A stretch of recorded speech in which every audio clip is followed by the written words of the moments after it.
प्यारे सत्संग जी, प्यार से कहिए सतगुरु सतनाम सत साहिब जी, सतगुरु सतनाम सत साहिब जी, सतगुरु सतनाम सत साहिब जी। बोल सतगुरुदेव महाराज की जय, सतगुरुदेव महाराज की जय, सतगुरुदेव महाराज की जय। आज के सत्संग के आनंद की जय, आज के सत्संग के आनंद की जय, आज के सत्संग के आनंद की जय। मैं सभी ब्रह्मांड के हंसों को, निज धाम के परम हंसों को, निज धाम के सत्पुरुष के चरणों में मेरा कोटि कोटि प्रणाम है। वही आपको जगाने के लिए सब चेष्टा कर रहे हैं। यह गदा भाई निमित्त बिन नियक्षर शब्द को आपके सामने खार और अक्षर में बदल के आपके कानों तक पहुंचा रहा है। तो प्यारी सत्संग जी, आज 10/5/2022 है और मैं आपके समक्ष जीवन में सत्य कैसे लाया जाए, सत्य की पहचान कैसे हो और हम कैसे जाग पाए, इसके ऊपर ही बोलने जा रहा हूँ। तो प्यारी सत्संग जी, दोनों के साथ ही मैं चलता हूँ और उन्हीं के साथ चलूँगा, तो श्रवण करें।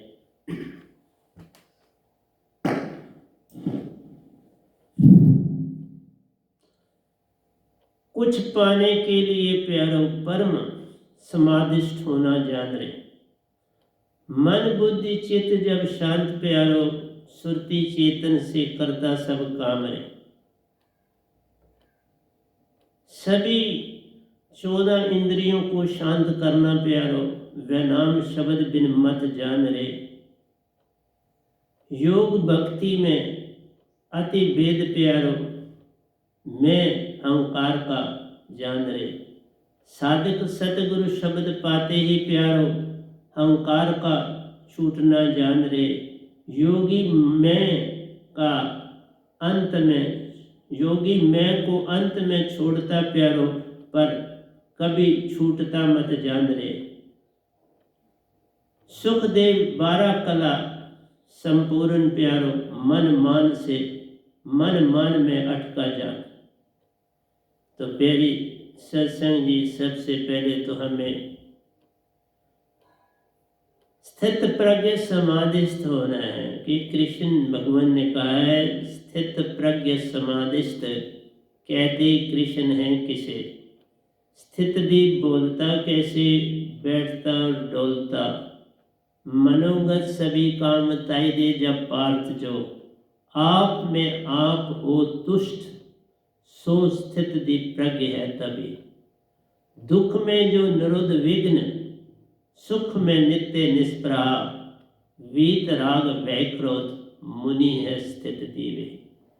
तो पहली बात जो उन्होंने मुनि की बात कही है, वो बिल्कुल मन मान से बाहर आ जाना चाहिए।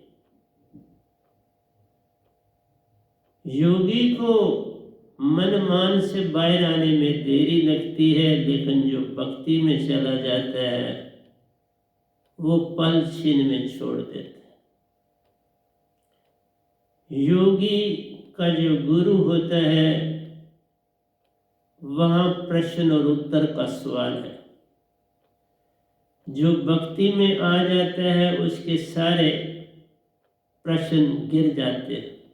वहाँ कोई प्रश्न नहीं रह जाता, वहाँ समर्पण रहता है।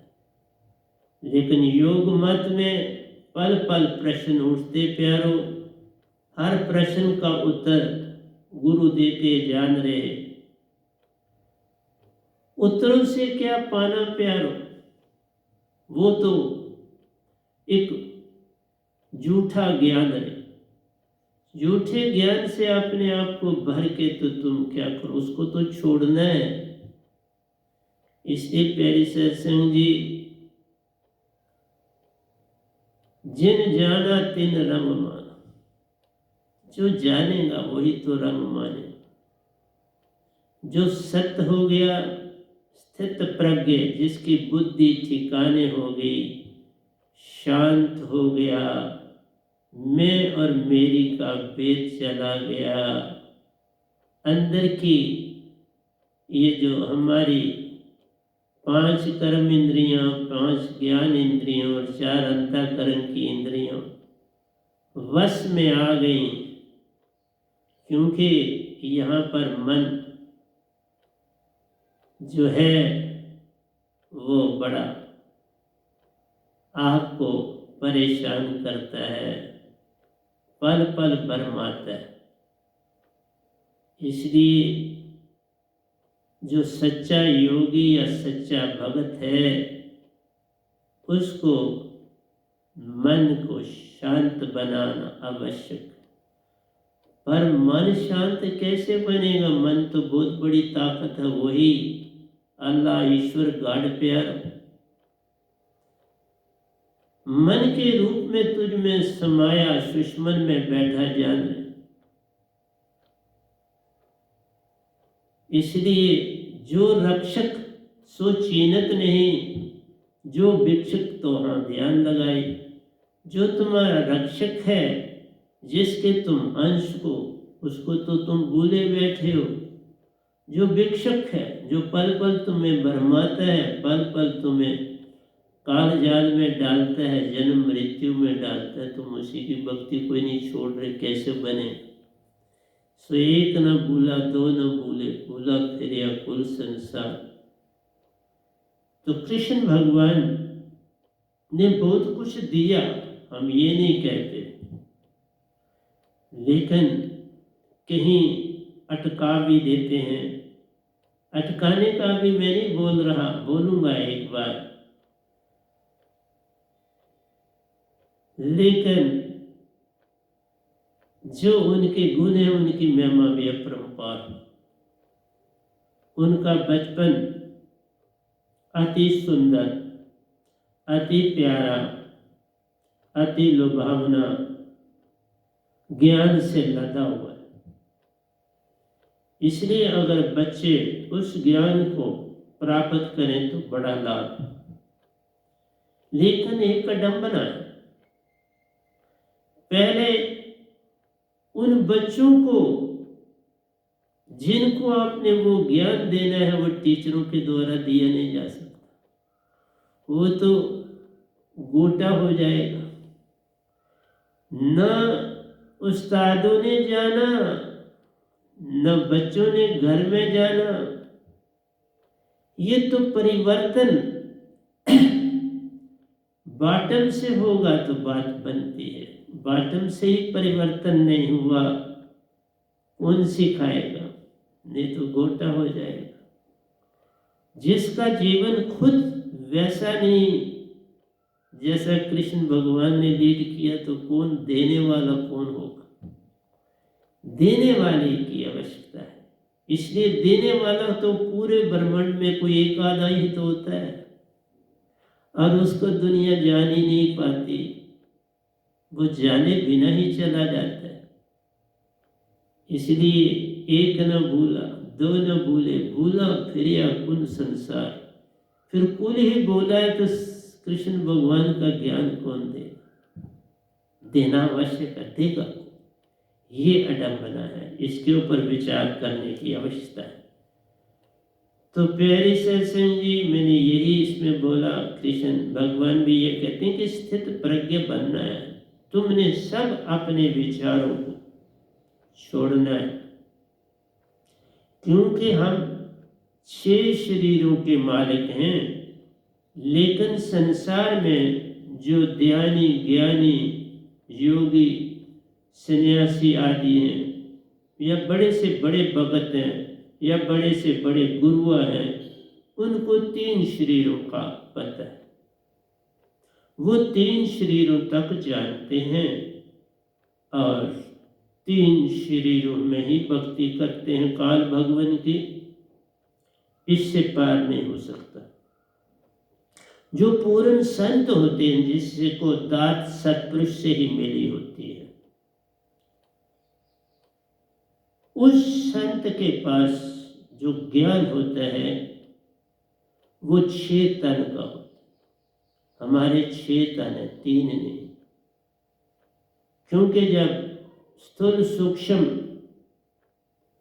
से आप सब्टल बॉडी में जाते हैं, सब्टल तक वो रुक गए, तुरिया तक रुक गए। योगी, ध्यानी, ज्ञानी, ब्रह्मचरी, सभी गुरुआ, सभी अटके तुरिया तक। तुरिया से आगे का ज्ञान जो था वो 7 युगेश्वरों ने पाया, और एक ये गदाबाई आपके सामने है, इसने 8वां पाया।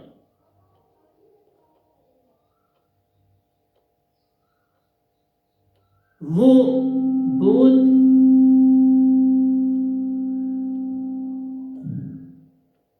वो अति अधिक सब्टल, सब्टल का मतलब होता है वेरी कॉम्प्लेक्स, बड़ा कॉम्प्लिकेटेड। मैं बताऊंगा सारा, घबराना। मैं अगर आपके सामने आया हूं, मुझे कोई ना जाने, कोई फर्क नहीं पड़ता। मुझे जान के क्या करोगे? सतपुरुष को ही जिससे किससे तुम आए हो उसी को नहीं जानना चाहते, उसी को कोई नहीं जानता, तो मेरे को जान के भी क्या कर लोगे? मैं तो उसी का संदेश दे रहा हूं जिसको कोई ब्रह्मांड में नहीं जानता। इसलिए तो कहा श्री कृष्ण भगवान का ज्ञान कौन देगा? जितने भी बोलने वाले हैं वो तो किसी न किसी धर्म में अटके हुए, वो जात धर्म में अटके। जो श्री कृष्ण भगवान का ज्ञान दे, हजरत मोहम्मद साहब का ज्ञान दे, जीसस क्राइस्ट का ज्ञान दे, बुद्ध का ज्ञान दे, कबीर साहब का ज्ञान दे, रविदास जी का ज्ञान दे, मीरा जी का ज्ञान दे, वो तो एक जागा हुआ ही नहीं, चेतन जानने वाला होना चाहिए। चेतन का रचो संसारा, चेतन बिन कुछ नहीं न्यारा, चेतन से पार निज घर हमारा। इसलिए प्यारे सत्संग जी, बड़ा मुश्किल है कृष्ण भगवान का ज्ञान समझाना। वो इतना कठिन है, तो जो पूर्ण संतों के पास होगा वो कितना कठिन होगा, जरा ये तो सोचो। इसलिए तुम आंख बंद कर लेते हो, कान बंद कर लेते हो, सब इंद्रियों को बखेर देते हो, और संतों, पूर्ण संत की कोई बात अंदर नहीं बैठाते। पर मैं देता चाहूंगा, तुम ना सुनो, कोई फर्क नहीं पड़ता। सतपुरुष आप पे खुद करण करावन, आप मानुष के कुछ ना। यार मैं कौन होता हूं कुछ करने वाला? जिसकी दांत है वो जाने, मेरा तो काम है फेरी वाला हूं, फेरी दे रहा हूं। ले लो रे भाई, ले लो, कोई राम प्यारा ले, उसकी दाद बांट रहा हूं, कोई लेने वाला आए तो ले जाए। लेने वाला पात्र होना चाहिए। पात्र है तो दाद काम आएगी, पात्र ही नहीं तो किस काम आए? प्यारी सत्संग जी, उल्लू बड़ा समझदार जानवर है। वो अपने बच्चों की आंख मणि के द्वारा खोलता है, उसका राज बताता हूं क्या कारण क्या होता है, क्योंकि आगे इसका मुझे बताना है। मणि में ऐसी शक्ति है जो कि उसमें आई है। उस शक्ति से जब उल्लू को उसकी आंख पर फेरा जाता है तो उसकी आंख वो उसकी रोशनी अपने अंदर ऑब्जर्व करती है, रोशनी लेती। क्योंकि उसकी आंख में अभी रोशनी नहीं है, और उल्लू की रोशनी इस सूरज की रोशनी नहीं चाहिए। क्योंकि बाकी जितने भी जानवर हैं, परिंदे हैं, ह्यूमन बीइंग्स हैं, उनकी ज्योति इस ज्योति से संबंध रखती है। जो बाहर हम देख रहे हैं सूरज की ज्योति, चांद को मिलती है उसकी ज्योति, सितारों की ज्योति, तारों की ज्योति। लेकिन उल्लू की ज्योति जो है वो शून्य की ज्योति, इसलिए शून्य भी ज्योति। लेकिन हमारे पास वो आंख नहीं जिससे हम शून्य की ज्योति देखें, लेकिन उल्लू के पास वो शून्य की ज्योति आ जाती है। जो उसको खून देता है वही जो उस सांप ने अपने अंदर बनाया है, वो उसका पारस है। और वो पारस जो है शून्य की ज्योति उजागर करता है उस उल्लू। इसलिए मणि शून्य की ज्योति उसमें उत्पन्न करती है, इसलिए उल्लू रात को देख सकता है। और इस मणि की उल्लू के लिए बड़ी इंपॉर्टेंस। और शून्य तत्व की नॉलेज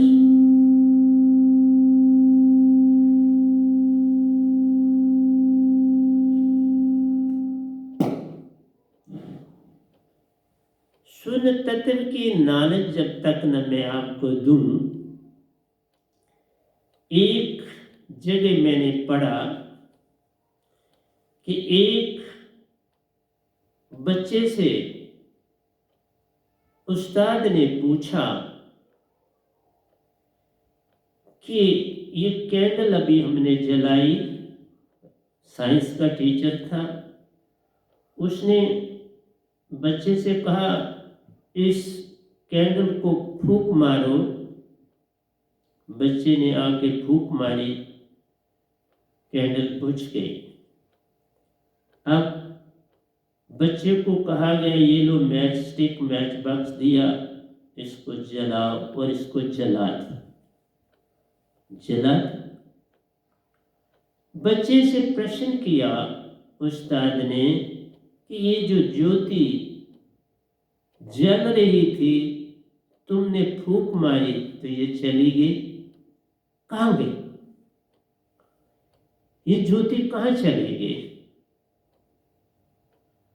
बच्चे ने कहा जहां पर रात को सूरज की रोशनी चली जाती और फिर सुबह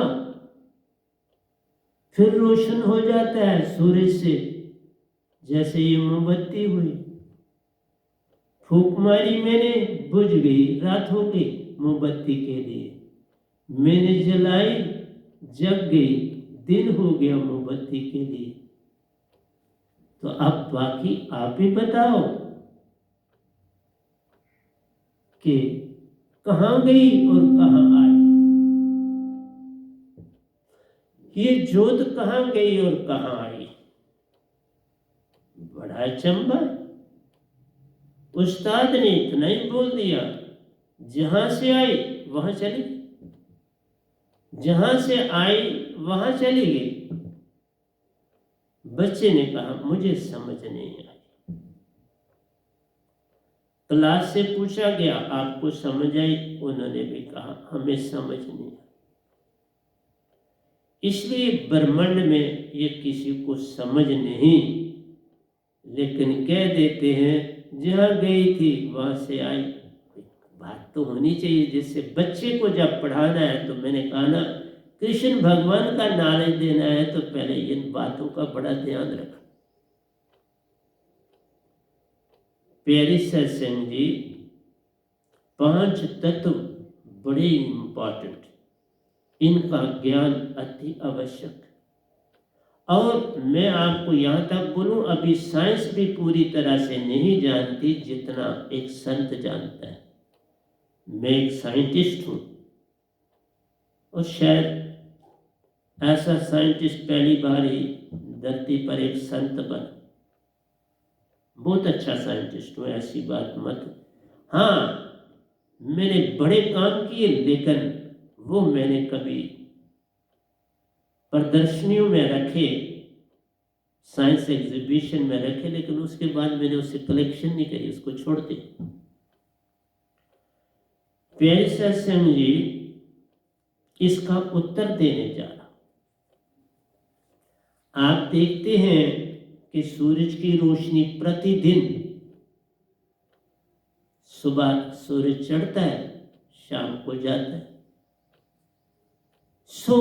12 घंटे का दिन जानी, और 12 ये कम ज्यादा होता रहता, हाँ मैं एवरेज लेते हैं। 12 घंटे का दिन जानी, 12 घंटे की रात। दिन में सूरज चढ़ा, रोशनी मिली, जो ही सूरज ढला अंधेरा छाने लगा। कारण क्या? जो रोशनी है ये तीसरा तत्व, पहला धरती है, दूसरा पानी है, तीसरा अग्नि, और चौथा वायु, और पांचवा सूर्य। तो बात क्या घटती है कि जिस समय सूरज चढ़ा उसकी रोशनी बन रही है, और जो पवन है उसकी रोशनी से गर्म हो रही, और गर्म होके फैलती है, और उसी गर्मी से और हवा समुद्रों से, दरियाओं से, नदियों नालों से वेपर्स लेती जाती है, उस गर्मी को लेके हल्की हो जाती है और ऊपर चलती जाती है। हवा ऊपर चलती जाती है गर्म होके, जो ठंडी हवा ऊपर होती है वो नीचे आती जाती है। एक्सचेंज हो रहा है, ऊपर की नीचे आ रही है और नीचे की ऊपर जा रही है गर्म होकर। तो ये रोशनी को पवन लेके जा रही है। जब पवन ऊपर जा रही है तो ऊपर ठंडा है, उसी के वेपर्स बन रहे, बादल बन रहे, ठंडा हो जाता है, बादल बन जाते। फिर वो बादल जो है, हवाएं उनको आगे पीछे ले जाती हैं, जिधर जो चल रही वहां वो वर्षा कराती है। नंबर 1। दूसरा, जो अग्नि तत्व है उससे वायु बन रही है, वो वायु में कन्वर्ट हो रहा है। साथ ही काम चल रहा है, साइकिल साथ साथ चल रहा है, साथ ही चला। साथ कौन चला? जो मिडल में आ गया, जो ना बहुत गर्म है ना बहुत ठंडा, वो मिडल में आ गया। जो मिडल में आया वो शून्य में समा गया। गर्म होके ऊपर गया, ऊपर से ठंडा होके नीचे आया, मिडल में पहुंचा, नॉर्मल टेम्परेचर पर शून्य में परिवर्तन हो गया। शून्य बनता चला जा रहा है। वायु शून्य में कन्वर्ट हो रही है, अग्नि वायु में कन्वर्ट हो रही है, और पानी जो है वो अग्नि तत्व को अपने में लेता जा रहा है। पानी लेता जाता है, क्योंकि पानी जो है आपको पता है धरती पहला तत्व है जो पानी में समाता है, पानी दूसरा तत्व है जो अग्नि में समाता है। तो पानी अग्नि में समा रहा है, और अग्नि में समाया तो वो वायु बन रहा है। पानी अग्नि में समाया, अग्नि वायु में बन रहा, और वायु शून्य में बदल रही। ये साइमल्टेनियसली प्रोसेस चल रही। और शून्य मैंने आपको बताया था 90% तो शून्य है पूरे 21 लोगों में, शून्य ही शून्य है। 10% लाइट है, इसलिए शून्य सबसे ज्यादा है, वो ऑब्जर्व कर लेता। जब वो ऑब्जर्व कर लेता है फिर शून्य की लाइट है, और उसका उदाहरण 2 चीजें देती हैं। एक सुन का उदाहरण देता है उल्लू, औल, और दूसरा सुन का उदाहरण देता है बैट, चमगादड़। उसके पास अल्ट्रावायलेट साउंड्स, वो साउंड से काम लेता है, वो साउंड शून्य में चलती है। वो रात को उड़ता है, दिन को लेट जाता है, क्योंकि रात को कोई डिस्टर्बेंस नहीं, उसकी उस शून्य में साउंड आगे चलती है। कोई पहाड़ी हो तो वो रिफ्लेक्ट होके वापस आती है, उसे पता चलता है पहाड़ी है, वो रास्ता बदलता है और उसको पता है मैंने कहाँ जाना है, उसी के मुताबिक अल्ट्रासाउंड उसको रिफ्लेक्ट करके वापस आती है और बता रही है। वो पूरी नॉलेज रख रहा है अल्ट्रासाउंड की, और वो साउंड की मेथड से चलता है, वो आंखों से नहीं चलता। लेकिन औल रात की रोशनी, सुन की रोशनी में चलता है, उसको रात को दिखता है। देखा, इसलिए सुन भी रोशन है, लेकिन हमारी आंखें उस रोशनी को नहीं देख सकती। हम सूरज की रोशनी के आदी हैं। उल्लू रात की रोशनी का आदी है, दिन को वह आराम करता, उसे दिन को कुछ नहीं दिखाई देता और इंसान हैरान होता है क्या कारण, वो कारण उस मनी का। तो मेरी सत्संगी में प्रति सत्संग में जितनी भी साइंस की, रूहानियत का नॉलेज, ज्ञान होता है, वो देने की चेष्टा करता हूँ। जिस दिन मैं समझूंगा अब मेरे पास देने को नहीं है, कुछ नहीं, मैं चुप ही हो जाऊंगा, फिर जो मैंने दिया उसको सुनते रहना। जब तक कुछ देने को है मैं दूंगा, जिस दिन वो नहीं रहेगा देने को तो मैं चुप्पी धारण करूंगा।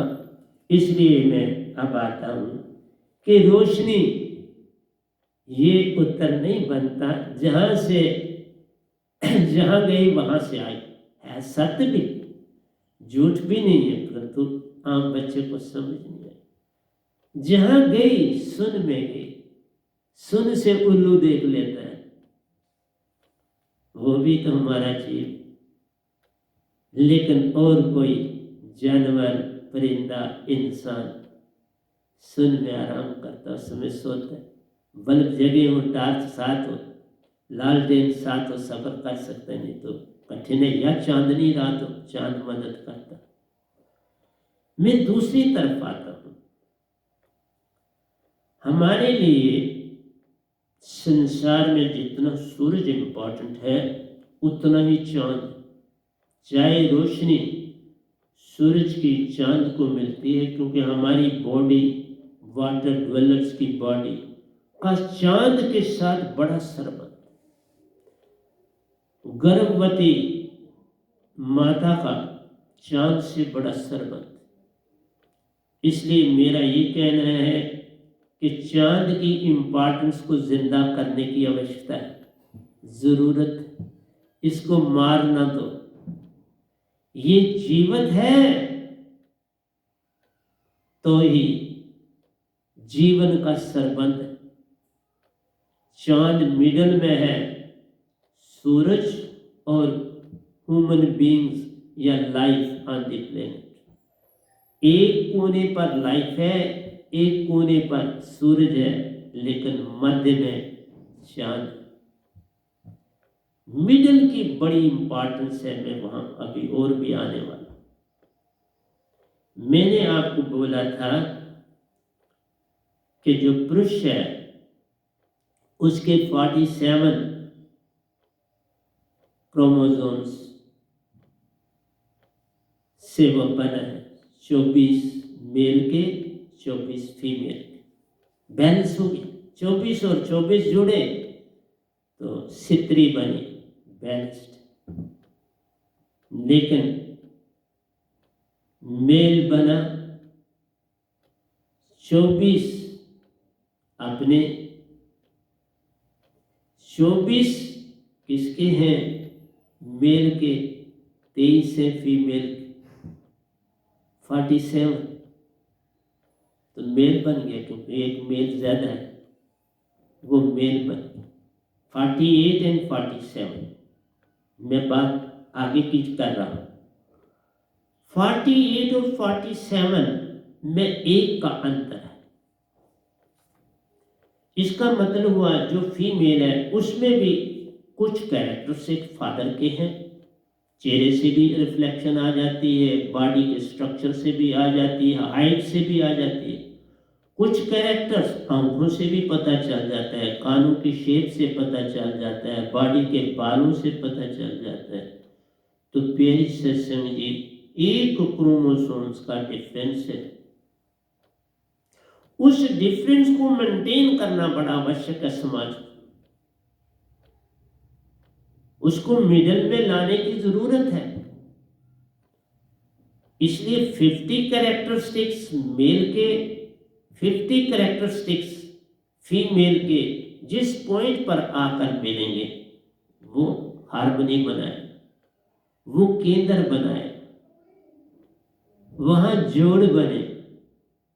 और दुनिया में प्यारे सत्संग जी मैं आपको बताऊं कि 3000 साल में, पूरी वर्ल्ड में 3000 साल में कैलकुलेशन की गई तो पता चला 5000 जंगें हुई, वार्स हुई। और प्रतिदिन ये जंग चल रही। अब भी आपको पता है रशिया और यूक्रेन की चल रही है, शायद आज 75 या 76 डे चल रहा है। मेरा कहना है अगर यूनिवर्स की हार्मनी लानी है, जैसे आपने कहा इस प्लेनेट और सूरज के बीच में मून को रखा गया जिसकी बड़ी इंपॉर्टेंस, उसकी इंपॉर्टेंस कम नहीं की जा सकती। वो हार्मनी मेंटेन किए हुए है, मत समझना ऐसे। बहुत से जो ऐसे पदार्थ हैं जो सूरज से आते हैं वो चांद ले लेते हैं, वो धरती तक नहीं पहुंचते। अगर वो सारे पहुंचे तो धरती पर बीमारियों का भंडार हो जाएगा। इसलिए जो चीजें संतों के पास होती हैं वो साइंटिस्टों के भी पास नहीं होती हैं, क्योंकि संतों में खुद आप सत्पुरुष बोलता है, मैं नहीं बोलता। वो बिठाते चल बोल, वो बोल रहे, मैं तो माइक हूं, गदा भाई इसलिए मेरा नाम है, वह नाम मेरा है, नाम मेरा अपना, मेरे पास कुछ नहीं। जो शब्द भी देता हूं वो भी उन्होंने दिया है, 2 दिए, 1 भी नहीं दिया, और वही देता हूं, मेरा अपना कुछ, मेरा मुझ में कुछ नहीं। जो कुछ है सो तेरा, तेरा तुझको सौंपते क्या लागे मेरा। पर उस देते हुए वापस में कुछ आपको दे देता हूं, तो कुछ आप भी पाओ। संसार में आए हो, सोए सोए ही ना चले जाओ, कुछ जाग के चले जाओ। तो मेरा कहना है कि इस समय दुनिया में अगर आप देखते हो 99% मेल डोमिनेटेड यूनिवर्स है। तुम कहीं देवदूतों का नाम ले तो कहीं फीमेल तुम्हें नहीं दिखाई देती, देवदूत आए जी। अगर स्वर्ग नरक में तुम जाते हो तो उनको सिर्फ अप्सराएं कहते हो, बाकी को तो तुमने याद नहीं होता स्वर्ग में गए। जरा गिनती करो तुम कहां कहां नाम लेते हो। देवी देवता को मानते हो और वहां पर 33 करोड़ देवी देवता कहते हो, सेपरेट नहीं करते, तो बैलेंस है।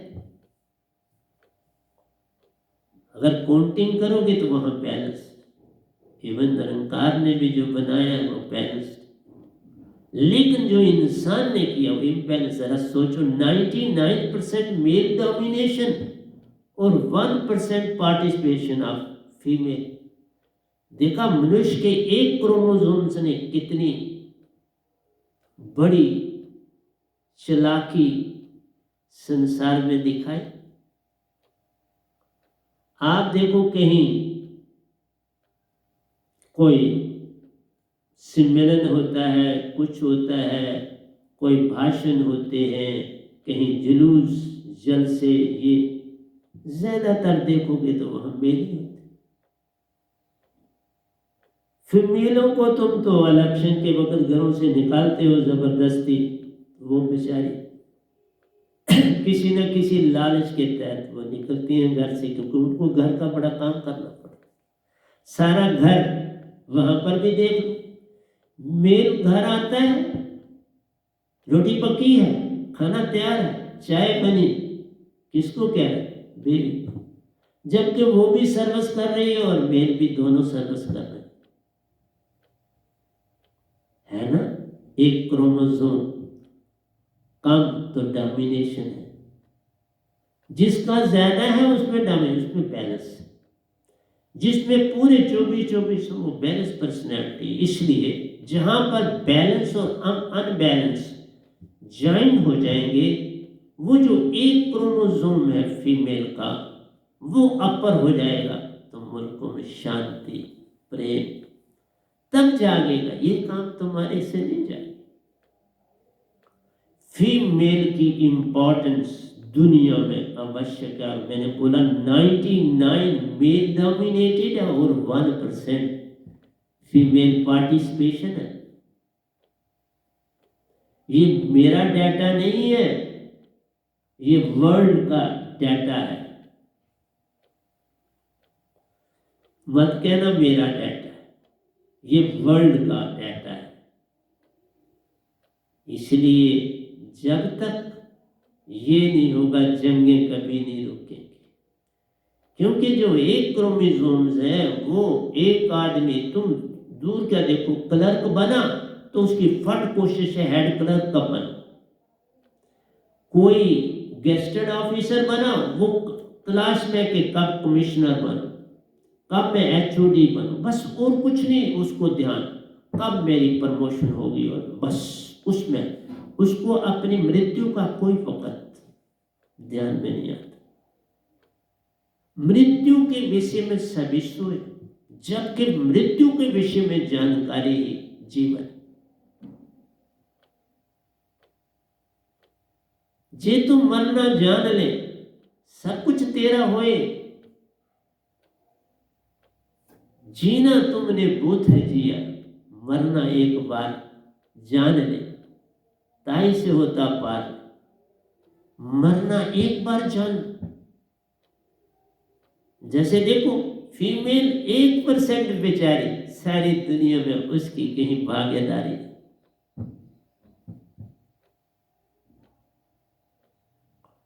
फिर कैसे बैलेंस होगा? बैलेंस तो 50-50 से होता है। फिर वो बहुत से चीजें जो है मेल की अपने में जज़ब कर लेगी। जब पार्टिसिपेशन होगी मेल फीमेल, वहां गिव एंड टेक होगा। इवन गवर्नमेंट बनानी है तो जब 50-50 होंगी तो मेल अपनी डोमिनेशन नहीं शो कर सकता पूरी, जबकि वो तो पूरी चाहता है मेरी बात मानी जाए। लेकिन जब 50-50 होगी तो फिर तो बात फीमेल की रखनी पड़ती, फिर दोनों कॉम्प्रोमाइज करेंगे तो बात होगी। ऐसे तो जो 1-2 फीमेल होती है वो यस कर देती है, वो 1% का मतलब है 0। उन्होंने वो सिर्फ यस करने के लिए बेचारी क्या करें, है ही नहीं गिनती ने, तो यस कर दें। मेल छलांगे लगाता है, इधर उधर छलांगे लगाता है, भरमाता है, बस वही एक जो उसका क्रोमोसोम है वो उसको परेशान करता है, बैठने नहीं देता। इसलिए ना वो घर में बैठता है ना बाहर बैठता है, और सदा होशियारी चला की लूट कुसूट। कोई रेयर ऑफ द रेयरेस्ट आपके वक्त में लेडी भी मेलों को देख देख के, जो 1% है उसमें भी 50% वही गुण चले जाए, 0.5% ही बचे फीमेल जिसने अपनी इंटेग्रिटी रखी हो, बाकी खूब। इसलिए मेरा आपसे कहना है कि तुम्हें जागना पड़ेगा, जागे बिना बात नहीं बने। और मैं जो चीजें बोल के जाऊंगा, इस मैंने जाना भी नहीं है, ये भी बोल देता हूं। जब भी जाऊंगा तो अपने घर सच्चे वहीं से, जहां से आप आया हूं, सतपुरुष ने भेजा है तो वहीं जाऊंगा। लेकिन अभी काम मुझे करना है संसार में, उनका ही कहना, मेरा नहीं। वो जो चाहे, तेरा भाना मीठा लगे, जिस तरह तू चाहेगा। मैं तो दास तुम्हारा, प्रभु जी जहाँ लगाओ जहाँ बिठाओ वहाँ बैठूंगा। मैं तो पल पल उनका कहना मानता, उसी राह पे चलता जाता हूँ। दूसरी बात मैंने आपको शुरू की थी, ये बताई, दूसरी मैंने की थी 6 तन। जो पहला तन है स्थूल शरीर, इसमें याद रखना आपके विचार उत्पन्न होते हैं स्थूल। और मैंने आपको बताया 42 इन 1 मिनट, 1 मिनट में 42 विचार खंडित आते हैं, याद रखना। मन की जितनी चीजें आती हैं वो टूटी हुई होती है। इसीलिए तो 14 अंग उसने रखे।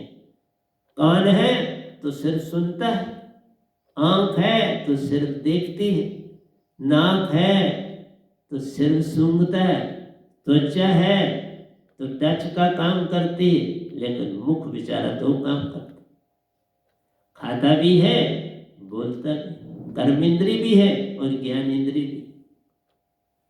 इसी तरह मन है और बुद्धि, और बुद्धि से तुम साइंटिस्ट बनते हो, चित्त से तुम भक्ति करते हो। बुद्धि से तुम साइंटिस्ट बनते हो, चित्त से तुम भक्ति करते हो, और अहंकार जो कहना होता है हृदय का, चित्त का, उसी का कहना मानती। अहंकार सदा हृदय चित्त का कहना। तो इस तरह से ये 4 भी चलती हैं। मन देता है, बुद्धि विचार करती है, चित्त को दिया जाता है कि निर्णय करो, ठीक है गलत है, वो सारा नक्शा बनाए, फिर अहंकार को एग्जीक्यूट करना है, उसको उस काम को, क्रिया को पूरा करना। तो मेरा कहना आपसे है, एक तो तुम्हारी हृदय बहुत आवश्यक, वो आपको भक्ति की तरफ ले जाता है, उसका प्रयोग बहुत अच्छा है, प्रोवाइडेड कि आप मन के भावों को जो खंडित है उनको जोड़ दो, तोड़ो, फर्दर ना तोड़ो, वो टूटेगा नहीं, उनको जोड़ दो।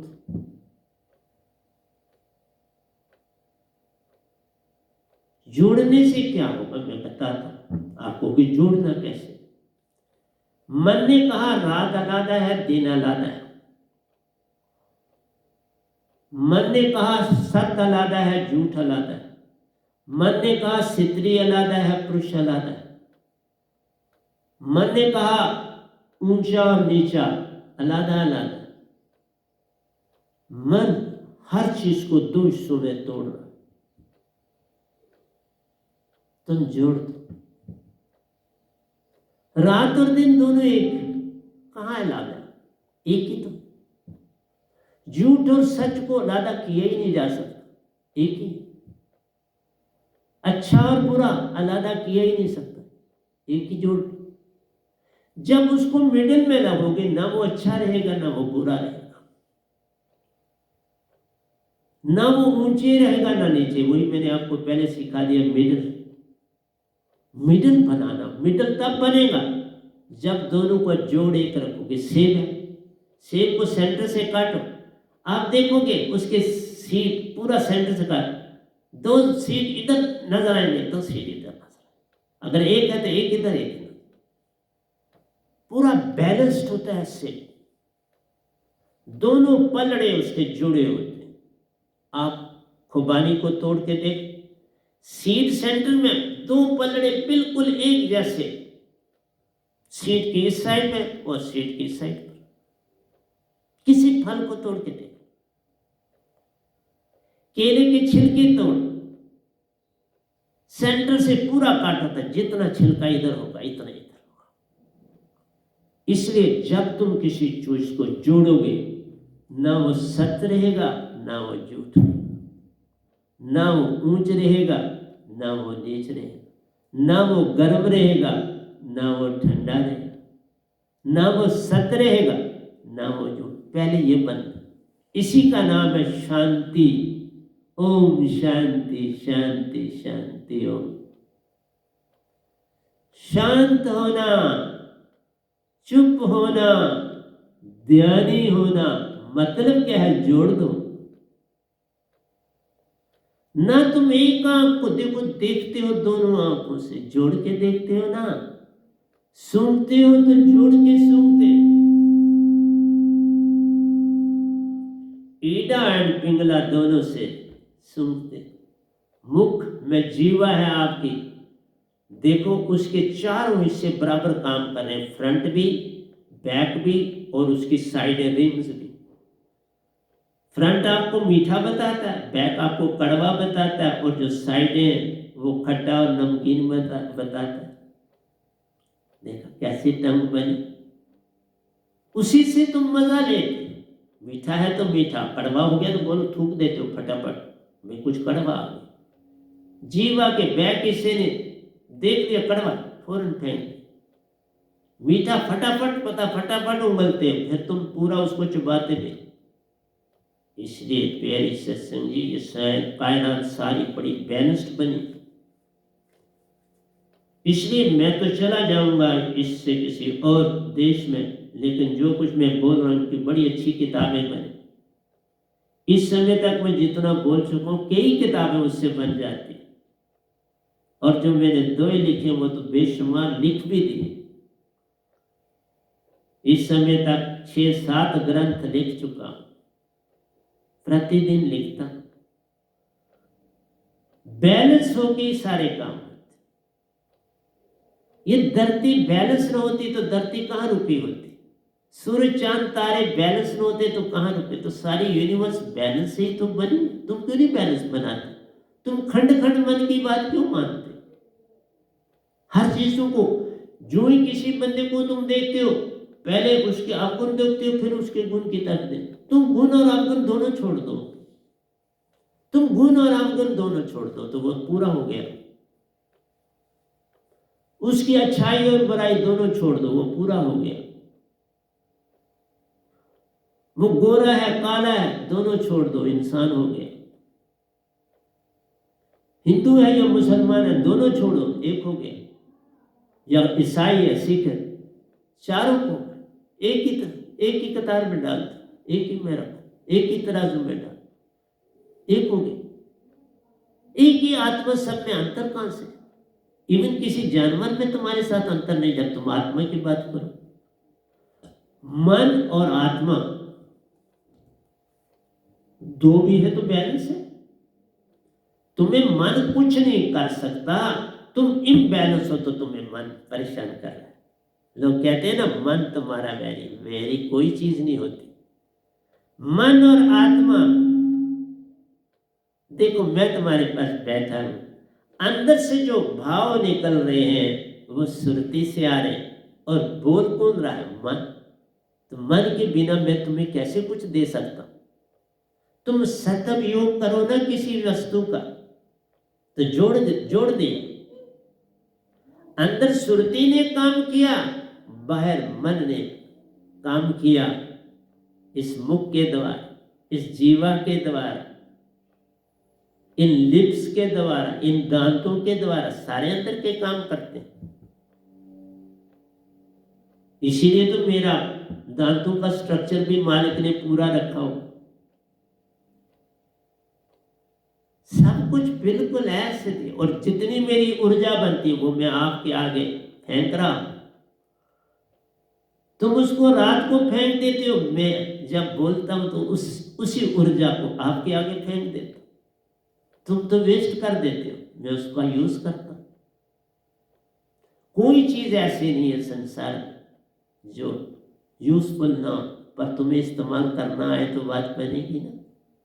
इसलिए खंड खंड मत करो। मन खंड करता है जिससे सारी अडंबना, तुम जोड़ लो सुरती से, तुम सुरतीवान बन के जोड़। और दूसरी बात कहूंगा, एक संत के बिना किसी को कभी किसी के सवाल का उत्तर नहीं देना चाहिए, वहां तुम परेशानी में फंस जाओ। मैं कहूंगा संत को भी नहीं देना चाहिए, किसी को किसी के प्रश्न का उत्तर ही नहीं देना चाहिए। प्रश्न का उत्तर दिया तो जिसने पूछा वह अहंकारी हो, और जिसने उत्तर दिया वह भी अहंकार में शामिल हो। लेकिन संत इसलिए शामिल नहीं होता कि वो समझ जाते हैं कि ये चित्त से, हृदय से इसका आया है, सुरती से उत्तर दे देते, सुरती उसको काट देती, उसकी एग्जिस्टेंस खत्म हो जाती है हृदय की सुरती के आगे। तो एक ही हो गया, दूसरा रहा ही। जो संत उत्तर दे रहा है वो उत्तर ही है, प्रश्न का उत्तर नहीं है, उत्तर है, वो दे ही रहा, बोल रहा है, वो किसी प्रश्न का उत्तर नहीं, वो सिर्फ उसका सहारा ले, उसको सहारा बना के, लाठी बना के, क्योंकि सदा प्रश्न लाठी, तुम उसको अपनी लाठी बना के उत्तर दे दो, उसके पास उस सवाल को डायरेक्ट उत्तर मत, तुम अपने ढंग से दो जिसमें कई चीजें जुड़ी होंगी जो वो गेन करे। नहीं तो किसी प्रश्न का उत्तर होता ही नहीं, किसी भी प्रश्न का उत्तर नहीं होता। उत्तर, प्रश्न का मतलब ही अहंकार है। जो जागा हुआ है वो कहां प्रश्न पूछता है? प्रश्न तो वो पूछता है जो सोया हो। सोए हुए में अहंकार है, तो अहंकार के कारण वो प्रश्न उठा। इसीलिए तो बुद्ध ने,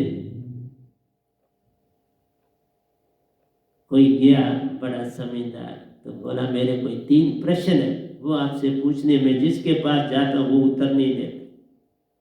बुद्ध ने कहा एक ही बात मेरी मानो तो फिर मैं तुम्हारे उत्तर दूंगा। तुम 3 साल में यहाँ मेरे पास रहो, मेरे आश्रम में, उसके बाद 3 साल के बाद मैं तुम्हें उत्तर जरूर दूंगा। मतलब है तुम्हें उत्तर खुद मिल जाएंगे, देने की मुझे जरूरत ही नहीं पड़ेगी। इसलिए संत जब बोलते हैं वो उत्तर नहीं देते, वो बोलते हैं तुम्हें ज्ञान देने के लिए। वो प्रश्नों के उत्तर नहीं देते, वो तुम्हें एक नई चीज दे जाते जिससे तुम जाओ। इसलिए प्यारे सत्संग जी, खंड खंड से पार है होना, इस खंड को तोड़, 2 हिस्सों को एक हिस्से में ले आओ तो बात बनेगी, ऐसे बात बनेगी। मैं दूसरे हिस्से की बात कर रहा था, उसी पे फिर आता हूं कि आपका पहला शरीर जो है स्थूल, उसमें मैंने आपको कहा उसमें विचार बनते, और वो सारे का सारा मन है। स्थूल शरीर में कहीं भी मन के सिवा और कुछ। फिर सूक्ष्म शरीर है तुम्हारा, सूक्ष्म शरीर जो है उसमें दोनों चीजें काम करती हैं। उसमें मन भी करता है और बुद्धि भी करती है और चित्त भी करता है,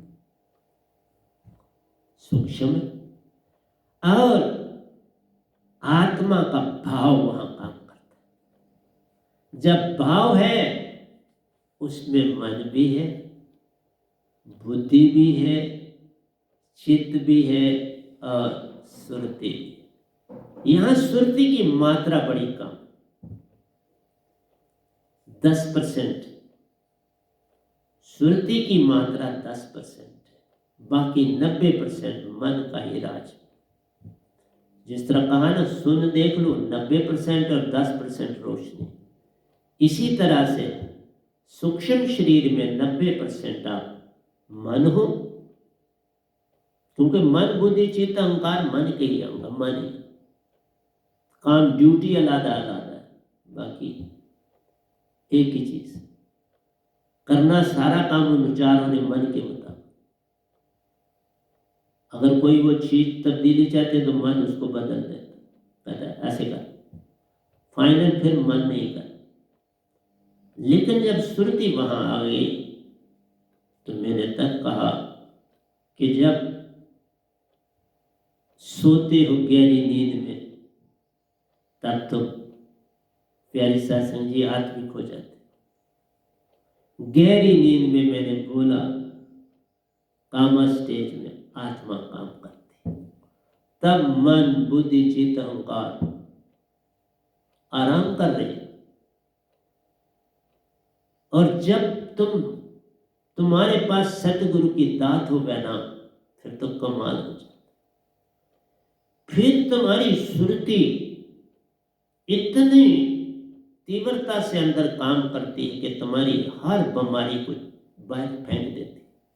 सुषुप्ति अवस्था में तुम्हारी हर बीमारी को बाहर फेंक देती, किसी भी बीमारी।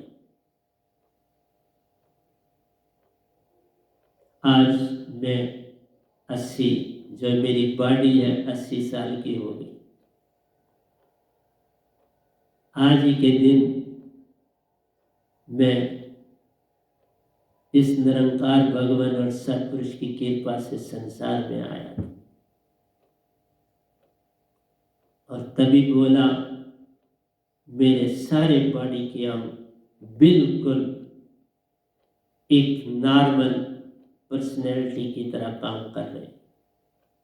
कोई मेडिसिन, इवन कोरोना का मैंने कोई इंजेक्शन नहीं लगवाया, कुछ मुझे जरूरत ही नहीं है। बट कुछ भी मेडिसिन नहीं लेता। मेरी डाइट जो थोड़ी बहुत खाता हूँ, अब मैं तकरीबन दिन में एक बार ही खाता हूँ। नाश्ता लेता हूँ और दूसरा एक बार खाना खाता हूँ, 2 बार अब नहीं खाना खाता। तो जितनी मेरी ड्यूटी है वो दूंगा। बाकी आपका काम कि मन में रहना है कि सुरतीवान होना है। मन में रहोगे तो संसार में दुख बहुत उठाओगे, इतने दुख उठाओगे कि जिसकी कोई सीमाएं नहीं। लेकिन संत की मैं एक ही छोटी सी बात बताता हूं। कल ही की बात है, इस घर वालों को कोई बहुत बड़ी परेशानी बन गई, मेरे पास भी आए। तो मैंने अपनी समाधि अवस्था की एक फोटो, वो यहाँ नहीं और दूसरी अब पड़ी है, जिसमें ज्योत उत्पन्न हुई थी, मैंने वो दी और कहा बस आज से इसकी तरफ निगाह डाल के, क्योंकि ये सच पे चलते हैं, कोई भी गलती नहीं करता। इतनी बात है, तभी तो मैं इधर टिका हूं। गलत नहीं करते, सत्य पे चलते हैं। तो कोई वहम कहीं बाहर हो जाए तो उसका इलाज फिर संत कर। मेरी फोटो देने की देरी थी कि सब उसी समय सब ठीक हो, उसी समय। ये होता है एक संत। पर तुम, फिर मैं दूसरी बात भी बताऊं, मैं एक आना भी किसी से नहीं लेता, एक दुखी भी नहीं लेता। जहां तुम बैठते हो वो चदरें भी एक एक करके मैंने बिछाई, धोता हूं, इनको सब कुछ करता हूं। किसी संगत की कोई चीज नहीं ली, एक पैसे की भी कोई चीज संगत की मैं नहीं लेता, लेकिन देता हूं भंडार। जैसे कल ही जब इनको परेशानी बनी तो मैं एक फोटो ले जाऊं। और आज के बाद जब कहीं निकलो, पहले वहां नमस्कार करो श्रद्धा से, सतगुरु सतनाम बोल के निकल जाओ, सब कुछ ठीक हो जाए। फोटो पाते ही सब ठीक हो। इसलिए प्यारी सत्संग जी, मैंने जीवन में एक ही शर्त रखी कि मैं वही काम करूंगा जो मेरे को पूर्ण पता है, दूसरा मैं नहीं करूंगा। आज मुझे भक्ति का पूर्ण पता है, तो बोल रहा, पूर्ण पता है हर भक्ति का। इसलिए तुम्हें कहा स्थूल शरीर में मन पूरा है, सूक्ष्म शरीर में 90% मन है और 10% है नहीं, रात को हो जाएगा, रात को हो जाएगा। जिस तरह चांद दिन को नहीं रात को जाग जाए, रात को सारा पॉइजन जो धरती का है वो खा जाए और तुम्हें पता भी नहीं चले। वाटर ड्वेलर्स को तो पता है उसकी महिमा, तुम इंसान को पता नहीं उसकी महिमा। सब पॉइजन चांद ले लेता है, सुन से भी ले लेता है। सुन अपना पॉइजन चांद को दे देता है और मैक्सिमम खुद 10% चांद को देता है, 90% अपने में ऑब्जर्व कर लेता है। सारा सुन।